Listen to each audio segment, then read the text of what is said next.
আসুন আসুন আসুন, কোথায় যাচ্ছেন? আসুন আসুন আসুন, খেয়ে যান খেয়ে যান খেয়ে যান খেয়ে যান, খেলেই পেট ভর্তি, খেলেই পেট ভর্তি। আসুন দাদা, আসুন আসুন।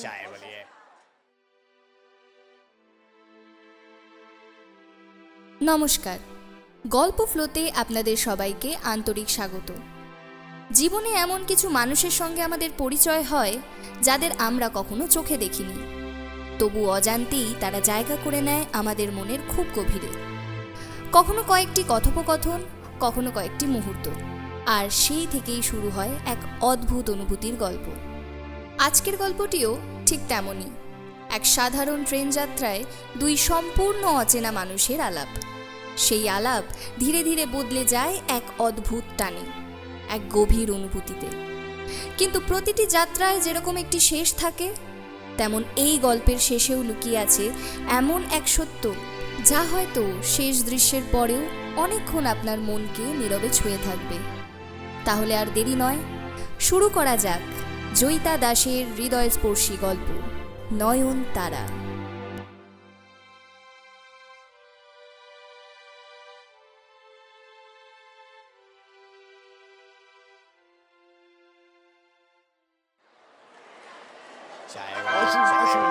यात्रीगण कृपया ध्यान दें, गाड़ी संख्या 1, 2, 3, 4, 3 दार्जिलिंग मेल हावड़ा से एनजेपी जाने वाली गाड़ी प्लेटफॉर्म क्रमांक 4 पर आने वाली है। আসুন আসুন আসুন, কোথায় যাচ্ছেন? আসুন আসুন আসুন, খেয়ে যান খেয়ে যান খেয়ে যান। সেদিন ট্রেনটা বেশ ফাঁকা ফাঁকাই মনে হচ্ছিল। আমার চারপাশের সিটে অনেকক্ষণ অবধি কেউ আসেনি। বর্ধমান পর্যন্ত আমি এই রকম একাই গেলাম। বর্ধমানে ট্রেনটা দাঁড়ানোর সঙ্গে সঙ্গে আমি শুনতে পেলাম আমার সিটের জানলার পাশে কয়েকজন লোক কিছু নিয়ে কথা বলাবলি করছে। আমি একটু মন দিয়ে শুনলাম, শুনে বুঝতে পারলাম ওনারা বোধ হয় একজন যাত্রীকে নিয়ে বেশ চিন্তিত। সাবধানে যাস মা, কেমন? কোনো অসুবিধা হলে আমাকে একটা ফোন করিস, আর পৌঁছে অবশ্যই জানাবি কিন্তু। আচ্ছা মাসিমণি, তুমি এত চিন্তা করো না। আমি তো এখন প্রায় একা যাতায়াত করি, কোনো অসুবিধা হবে না। হলেও আমি ঠিক ম্যানেজ করে নিতে পারবো। খুব পাকা হয়েছিস না? আচ্ছা শোন, ব্যাগে কিছু শুকনো খাবার দেওয়া আছে, মাঝে মাঝে খাস। ট্রেন থেকে কিছু কিনে খাওয়ার কোনো দরকার নেই। ইতিমধ্যে ট্রেন হুইসেল দিতে শুরু করল। ভদ্রমহিলা বললেন, যা মা, এবার উঠে পড়, সাবধানে যাবি আর পৌঁছে জানাস কিন্তু। আসছি মাসিমণি, তোমরাও ভালো থেকো।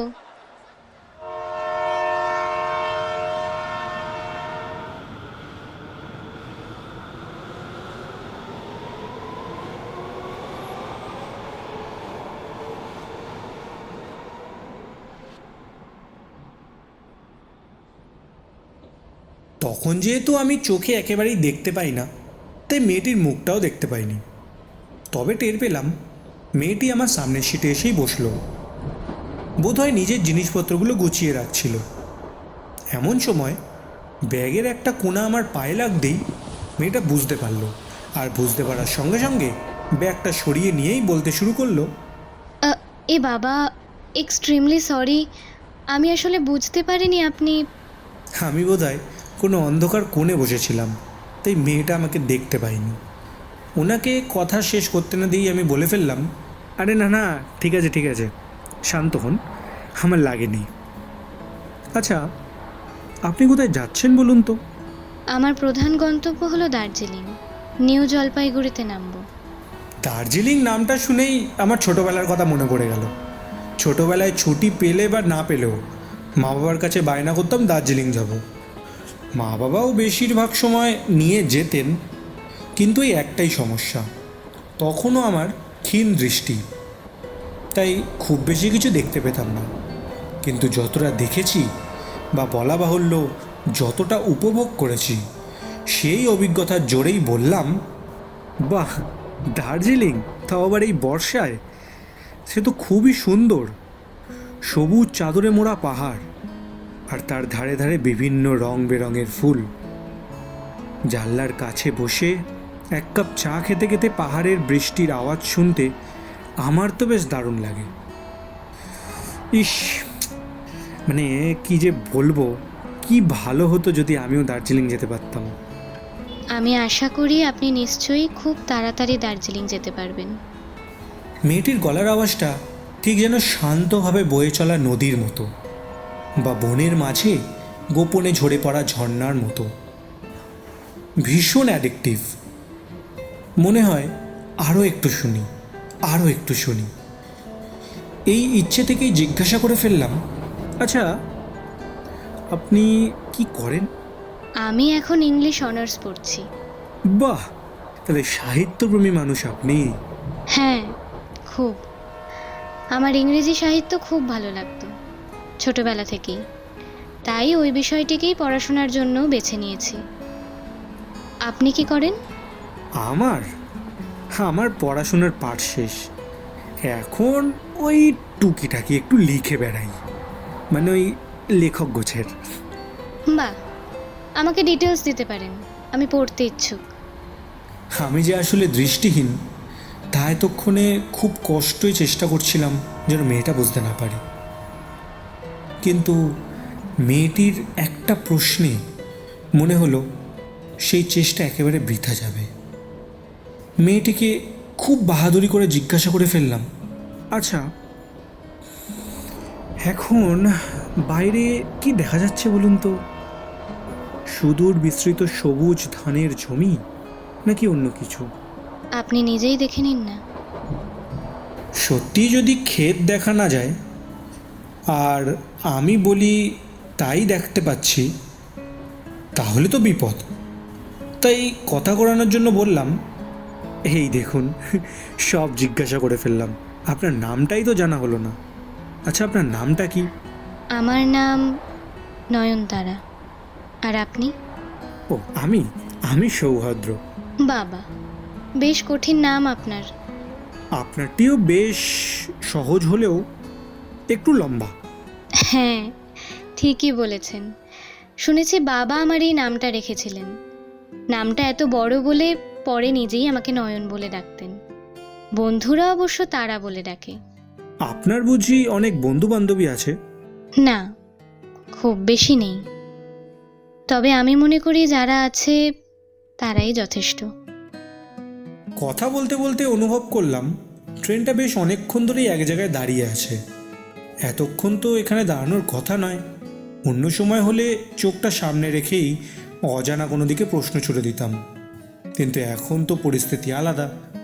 তাই ভাগ্যের উপর ভরসা রেখে ডান দিকে ফিরে জিজ্ঞাসা করলাম, আচ্ছা এখানে এতক্ষণ ট্রেনটা দাঁড়িয়ে আছে কেন বলতে পারেন? সাথে সাথেই বুঝতে পারলাম ভাগ্য সাথ দিয়েছে। একজন ভদ্রলোক বললেন, আর বলুন না, হ্যাঁ সামনে নাকি একটা হাতি কাটা পড়েছে, তাই এত দেরি হচ্ছে। মেয়েটি বলল, সে কি, এই পথে আবার হাতিও বেরোয় নাকি? আপনি কিছু দেখতে পাচ্ছেন? আমি জানতাম এখানে হাতি খুব একটা বেরোয় না। একটা হয়তো দলছুট হয়ে দুর্ভাগ্যবশত ট্রেনের সামনে চলে এসেছে। তাই পূর্ণ আত্মবিশ্বাসের সাথেই বললাম, আরে না, এখানে তেমন হাতি বেরোয় না, একটা হয়তো দলছুট হয়ে চলে এসছে।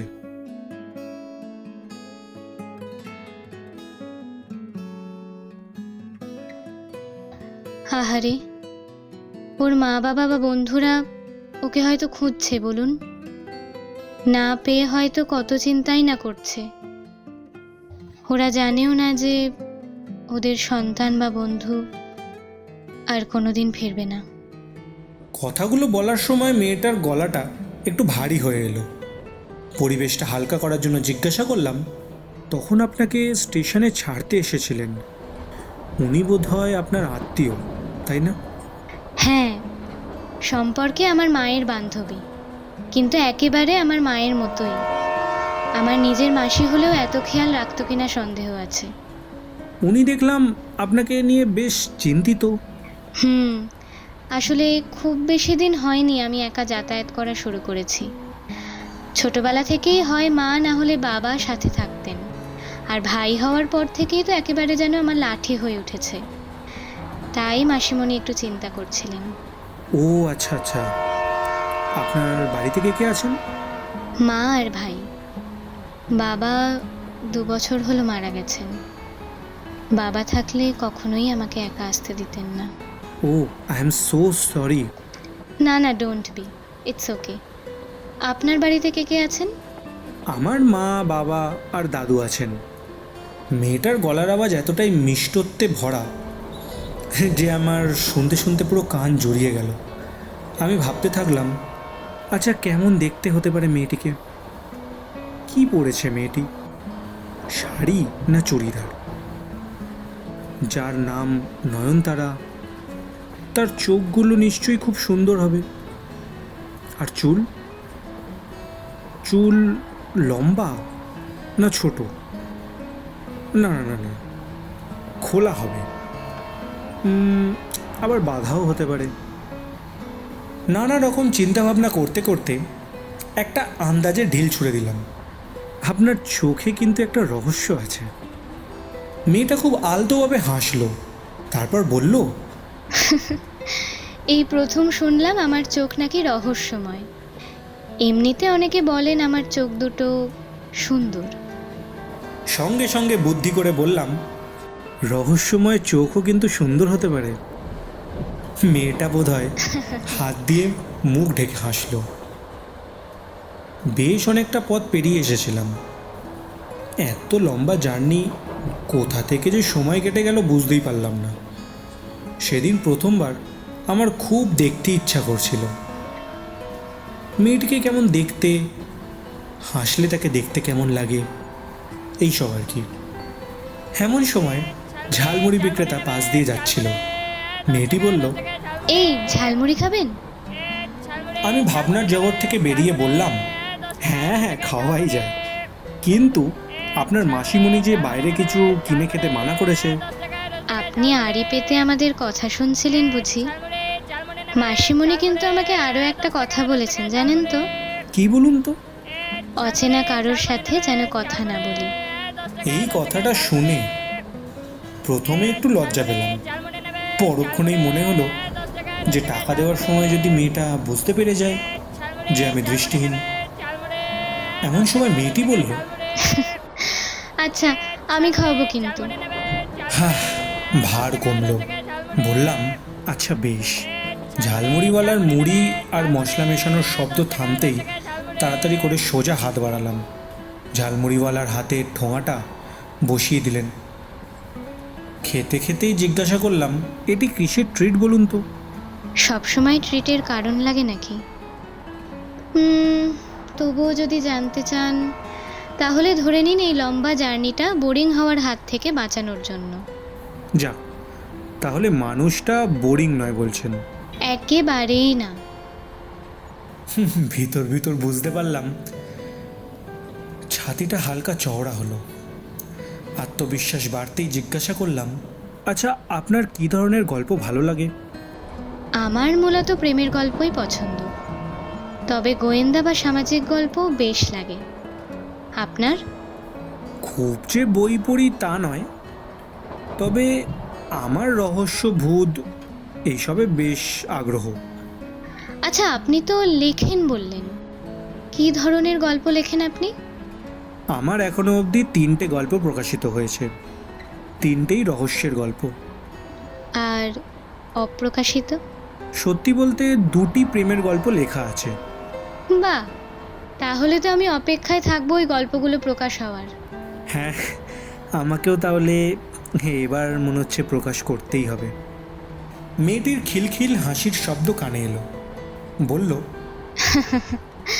আমার মা জানেন তো, আমি যেই বই বলি সেই বইই আমাকে পড়ে শোনান, কোনো দিন আপত্তি করেননি।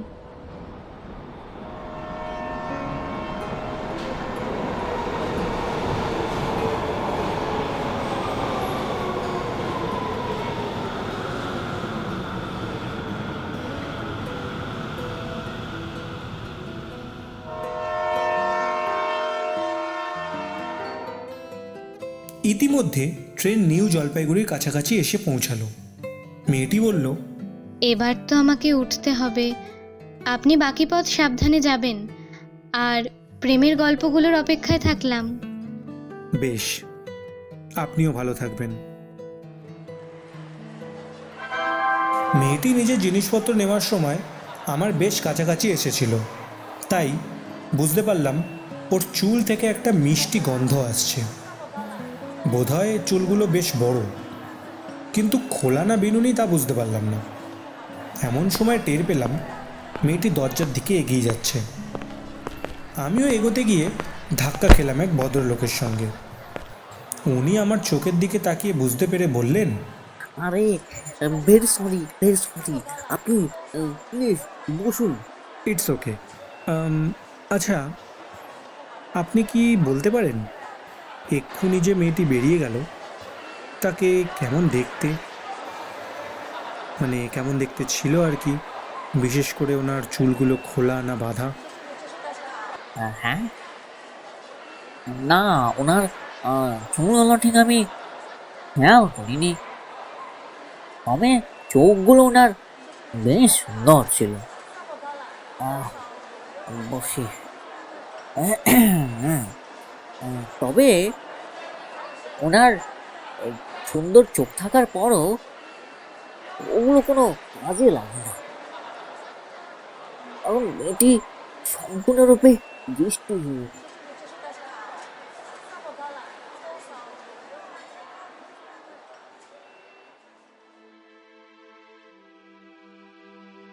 এই ছিল আজকের গল্প নয়নতারা। আজকের গল্পে কথকের ভূমিকায় ছিলেন নীল, নয়নতারা, জয়িতা, মাসিমণি, তনু। সহযাত্রীদের ভূমিকায় শিবম ও আর্যমান। অন্যান্য ভূমিকায় সৌর্য, দীপ, সমাদৃতা ও অপর্ণা। সাউন্ড ডিজাইনিং, এডিটিং এবং স্পেশাল এফেক্টসে আর্যমান। গ্রাফিক্স ডিজাইনিং এবং ভিএফএক্সে মৃগাঙ্ক।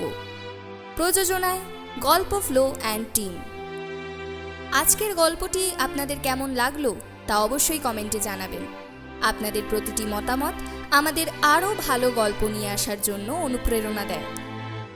যদি আজকের গল্পটি আপনাদের ভালো লেগে থাকে তাহলে একটি লাইক দিয়ে আপনাদের ভালোবাসা জানাতে পারেন। আর গল্পটি যদি আপনাদের হৃদয় ছুঁয়ে যায় তাহলে সেটি গল্পপ্রেমী বন্ধুদের কাছেও পৌঁছিয়ে দিতে পারেন। গল্পের এই সফরে আমাদের সঙ্গী হতে গল্প ফ্লো চ্যানেলটি সাবস্ক্রাইব করুন, কারণ প্রতিটি নতুন গল্পের সঙ্গে অপেক্ষা করে থাকে এক নতুন অনুভূতি, এক নতুন যাত্রা। আবার দেখা হবে আগামী সপ্তাহে নতুন এক গল্পের সঙ্গে, নতুন কিছু চরিত্র, নতুন এক অনুভূতি নিয়ে। ততক্ষণ পর্যন্ত ভালো থাকুন, সুস্থ থাকুন আর গল্প ফ্লো এর সঙ্গে থাকুন। ধন্যবাদ।